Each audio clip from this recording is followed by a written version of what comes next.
Hi guys, welcome back to my channel Code with Tomi. In this video, we're going to be talking about how to print hello world in 5 different programming languages. And for this tutorial, we're going to be using an online editor. That means an online compiler. So the first programming language we're starting with is Python. To print hello world in Python is very simple. Just type print hello world. And when we run this, it's compiling the code, and then in a moment it should print hello world. See it here, it prints hello world.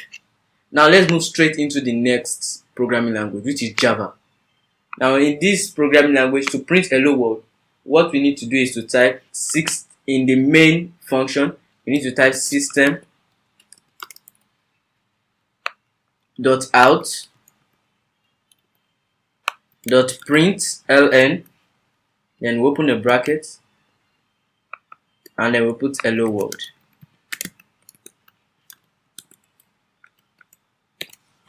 Now when we execute this, it should print us hello world.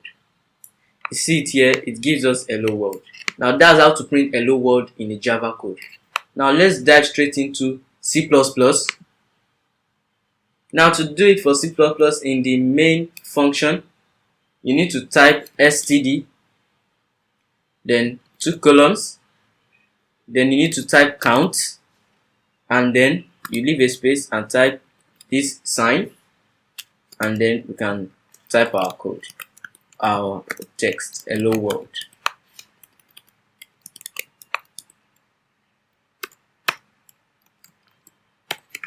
Now when we run this, now you see that prints us hello world.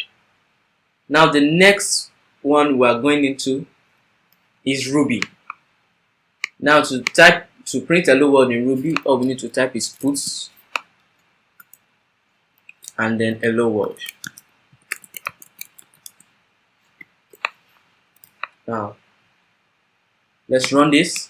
See, it gives us hello world. Ruby is so simple. Now the last one but not the least is basic.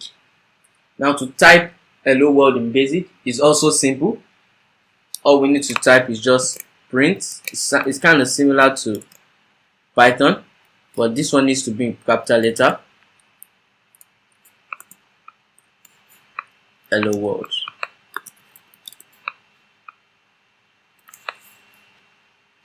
Execute. Now you see this gives us hello world. And that's going to be all for this video. I just wanted to show you guys how to print hello world in 5 different programming languages. I hope you enjoyed this. If you did, please don't forget to smash the like button. And if you have any questions, please drop it down in the comments. I'll be sure to answer all questions. And see you next time. Bye for now.